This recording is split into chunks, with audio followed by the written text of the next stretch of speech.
The bamboo farmer waters bare dirt for 5 years. Nothing visible, no shoots, no green, just soil that looks exactly like failure. The neighbors mock, the family worries. Everyone has advice about better crops, faster yields, rational choices. Year 6, 90 feet in 6 weeks. You're in year 4. And you're starting to wonder if they're right. That project you've been nurturing in silence. That vision you can't explain in an elevator pitch. That work that doesn't photograph well, doesn't trend, doesn't attract applause. You've been tending the same ground for years with nothing to show. Nothing that fits on a resume. Nothing that makes sense at dinner parties when they ask what you do. The body always knows before the mind admits. The migraines before the Monday meeting. The stomach tightening when you say yes instead of no. The insomnia that arrives like a nightly audit, replaying the ways you've betrayed yourself. These aren't random inconveniences. They're your roots whispering. The nervous system keeps score of every false harvest. Each symptom is a signal. This ground you're tending isn't nourishing you anymore. Ignore it long enough, and whispers become shouts. Digestion collapses. Panic erupts. The body stops negotiating and starts declaring. Just as forests have early warning systems, trees releasing chemicals before drought, your body has its own. Your exhaustion, your restless sleep, your aching chest aren't the problem. They're the message. And the longer you treat them as enemies to be silenced, the louder they'll become. Meanwhile, everyone else seems to harvest overnight.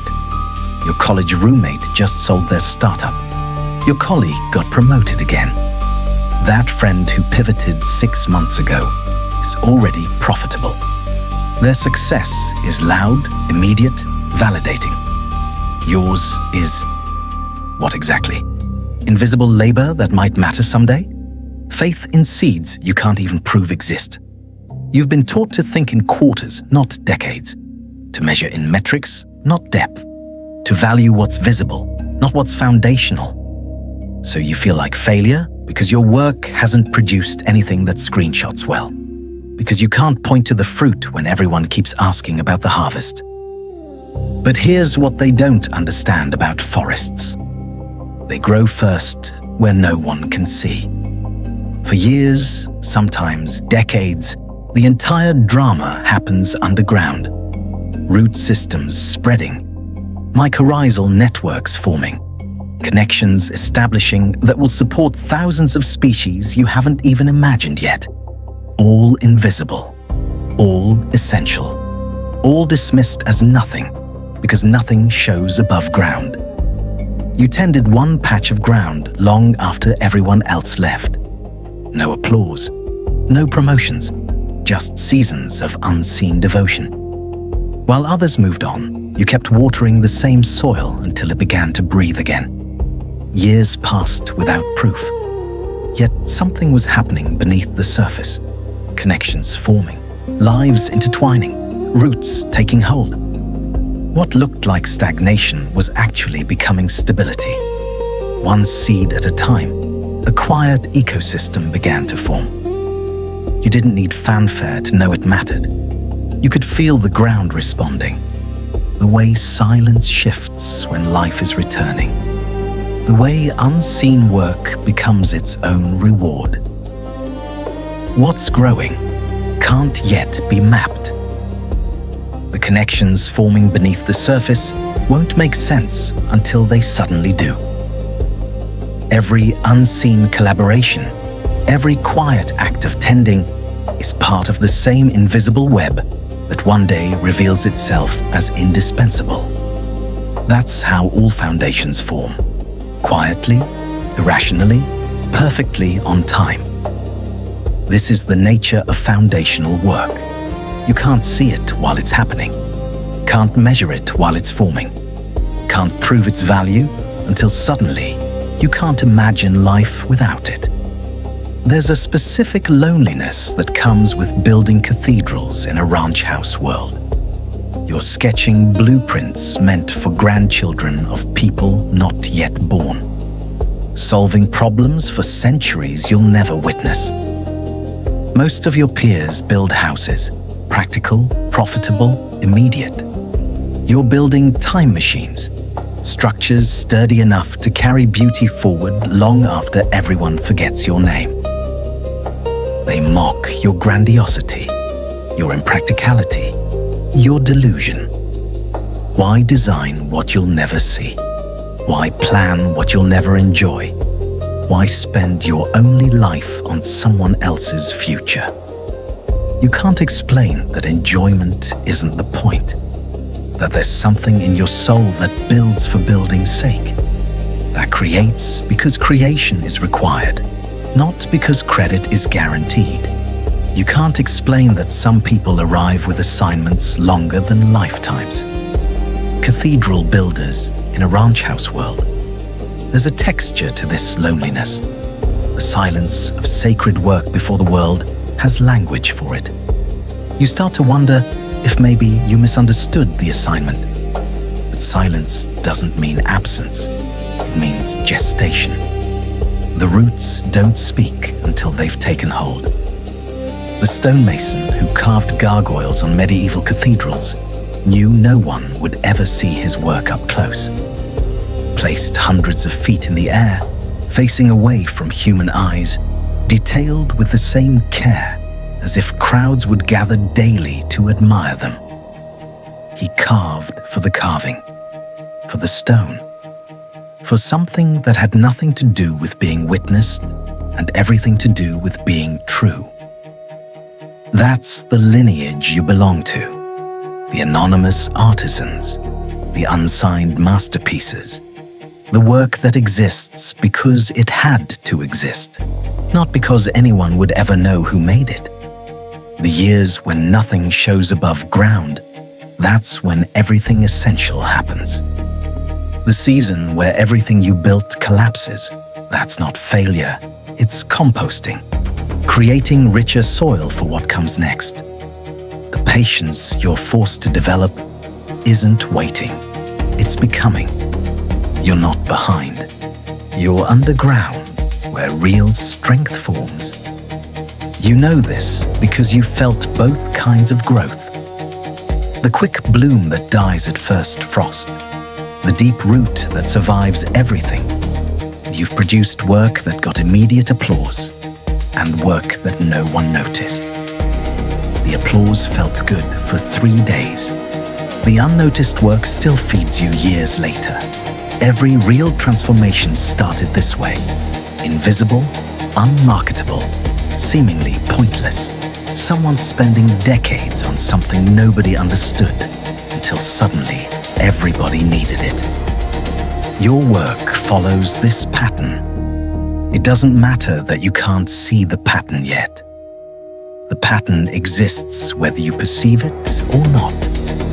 You've been maintaining something everyone calls outdated, ancient architecture they mock as irrelevant, while colleagues build shiny applications that get attention, investment, advancement. Your work is maintenance, not innovation, infrastructure, not interface, essential but unseen. The promotions pass you by. The recognition goes to visible builders. You watch people half your age become executives because they build things people can see, touch, tweet about. Your work exists in basements, in foundations, in structures so fundamental everyone forgot they existed. Until the day everything modern breaks, everything visible fails, everything celebrated collapses, except what you've been tending. Your boring, invisible, essential foundation that turns out to be what everything else rested on. Years of hidden value suddenly visible. Without your invisible work, nothing visible could exist.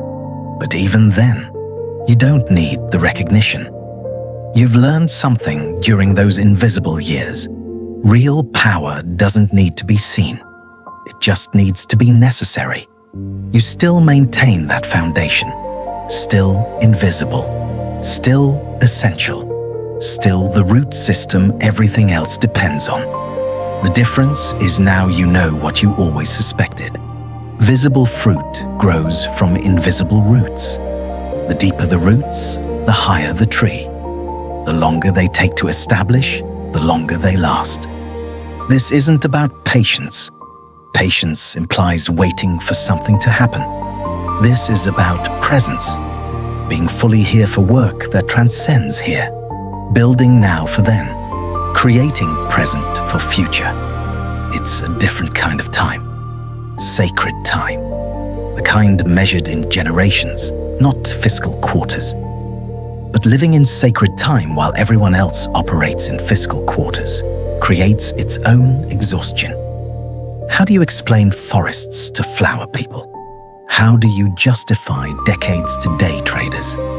How do you maintain faith in what's growing when everyone keeps asking why nothing's grown? You can't. So you stop trying, stop explaining, stop justifying, stop comparing your roots to their flowers. You just water the dirt, day after day, year after year. Not because you're patient, but because you're certain. Certain the way morning is certain, the way spring is certain, the way bamboo farmers are certain in year 4. You've been going deep while others go wide. Returning to the same question year after year while they chase trends. They call it narrow, you call it necessary. What they mistake as repetition is excavation. They pity your obsession, your refusal to diversify. But depth has its own logic. Go far enough into one place, and you break through to everything. The specific becomes universal. The narrow becomes infinite. One question contains all questions. You might never see the breakthrough, but somehow you know it's coming. The way bamboo farmers know in year 4, the way cathedral builders know in generation 1, the way forest planters know they're creating shade they'll never sit in. This kind of knowing doesn't arrive loudly. It doesn't come from hope. Hope implies uncertainty. It doesn't come from faith. Faith implies doubt. It comes from recognition. Recognition that you're part of something that started before you and will continue after. That you're one note in a symphony you'll never hear completed. That your work is already written in the rings of trees not yet planted. You've been building networks no one can measure. Kitchen conversations that don't look like strategy. People who didn't know they needed each other. Introduced before they understood why. Just quiet connections forming in places that don't look important. When the official systems fail, and they will, your invisible network will be the only infrastructure that works. The relationships you've been quietly nurturing will hold weight no institution can carry. But here's what others miss. The network has been working all along. Every connection has mattered from the moment it was made. The crisis doesn't create the value. It reveals value that was always there. The work that looked like nothing has been everything all along. This is your work. You're the underground network, the patient connector, the invisible transfer system for wisdom that can't be rushed. The mycelial network through which nutrients travel between trees. Essential, invisible, dismissed until the forest would die without you. Some souls arrive with long game assignments in a short game world. You're one of them. Not by choice, but by assignment. Not by preference, but by necessity. The exhaustion you feel isn't from the work. It's from trying to justify the unjustifiable, explain the unexplainable, prove the unprovable. You're trying to show quarterly reports for century projects. trying to create metrics for immeasurable impact. Trying to make forests look like flowers because that's what everyone understands. Living in forest time means choosing roots over urgency, turning off notifications when the work needs silence, leaving tasks incomplete when completion would compromise depth, saying no to opportunities that demand instant harvest when the roots aren't ready. Each refusal looks like missing out, but is actually staying true. The discipline isn't in doing more. It's in protecting the slow growth from constant interruption. The acceptance of your timeline is both devastating and liberating. Devastating because it means letting go of recognition, of validation, of the moment when everyone finally sees what you built. You might die watering dirt while everyone wonders what you're doing. You might never Instagram your harvest, never LinkedIn your impact, never receive the vindication of visible success.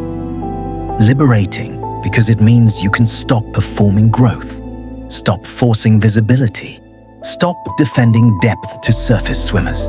You can just do the work, water the ground, trust the timeline. Know that bamboo farmers look crazy until year 6, and then they look like prophets. When you accept your timeline, everything changes. The shame dissolves. You're not behind, you're building. The anxiety fades. You're not failing, you're foundational. The comparison ends. You're not slower, you're deeper. The exhaustion lifts. You stop performing quarterly success and start building century impact. But accepting your timeline means accepting this truth. You might never see the forest. Others will sit in shade you'll never feel. Harvest fruit you'll never taste. Tell stories about breakthroughs that started with your thankless work. Take credit for foundations you laid in silence. And somehow, that has to be enough. Not because you're selfless. Selflessness is just another performance, but because the work itself is the reward. The building itself is the point. The growing itself is the harvest. Because here's the secret. The trees know. The seeds remember. The forest records everything in its rings. Your work is already written in systems you can't see. Connections you're weaving. Seeds you're planting. It doesn't need to be visible to be real. Doesn't need to be celebrated to be essential. Doesn't need to be understood to be transformative. You're not building for applause. Applause dies with the last clap. You're not building for legacy. Legacy is just ego wanting credit after death. You're building because building is what you do. Because forests are what you grow. Because your soul came with instructions written in a language only you can read. And those instructions span centuries. The question isn't whether your work matters. It's whether you can bear it mattering in ways you'll never fully see. Whether you can find meaning in planting what others will harvest. Whether you can trust the intelligence of slow growth in a world addicted to speed. Right beneath the surface, roots are spreading. Connections forming. Networks strengthening. All invisible. All essential. Ignored by anyone who only counts what can be seen. But real growth happens in darkness. Foundations are built below ground. The most powerful connections stay invisible. Until suddenly, they're everything. Decades from now, someone will wonder why their work feels easier than it should. They won't know it's because of you, because of how deep you dug, how much soil you turned, how long you stayed unseen. That's how real work moves through time, anonymously but eternally. You're in year 4 of something that reveals itself in year 6, or year 16, or year 60. The timeline isn't yours to control, only the tending is. only the watering, only the faith that bamboo farmers aren't crazy, just early. What you're building is already alive, already growing, already becoming. You just can't see it yet. And when it finally breaks through, when the bamboo shoots 90 feet, when the forest reveals itself, when the invisible becomes undeniable, everyone will call it an overnight success. But you'll know the truth. You'll know about year 1, when you first sensed something in the soil. Year 2, when everyone told you to plant something faster.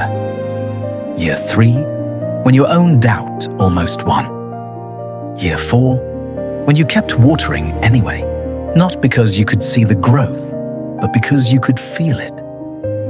The overnight success that took a decade, the sudden breakthrough that required years of invisible becoming. You're in the season where it still looks like you're watering dirt. You're the only one who knows what's being built. That knowing has to be enough. That knowing is enough. Because you're not growing something that needs to bloom this season. You're growing a forest meant to outlast everyone who doubted its absence. There's a reason you can't rush this. Roots that grow too fast don't anchor. Trees that rise too quickly fall in the first storm. The slow growth isn't inefficiency. It's engineering. Nature building something that can bear weight, something that can weather, something that can last. Your slowness is structural. Your invisibility is intentional. The years of nothing showing are years of everything forming. You're not behind schedule. You're on forest time. And forests don't apologize for how long they take to become forests. The forest is coming. It just isn't here yet. But you can feel it, can't you? In the soil getting richer, in the connections getting stronger, in the work getting deeper, even when nothing shows above ground. That feeling isn't wishful thinking. It's root knowing. The kind of knowing that happens below the surface, in the dark, where all real growth begins. The kind of knowing that doesn't need evidence because it is the evidence. The kind of knowing that kept the bamboo farmer watering through year 4, year 5, into the morning of year 6, when the world finally saw what was always there. What forest have you been growing that they keep calling empty ground? And what would happen if you trusted your roots more than their eyes? If this named your invisible labor, share it with someone else in year 4 of something that reveals itself in year 6. Subscribe for more recognition of what's growing where no one can see.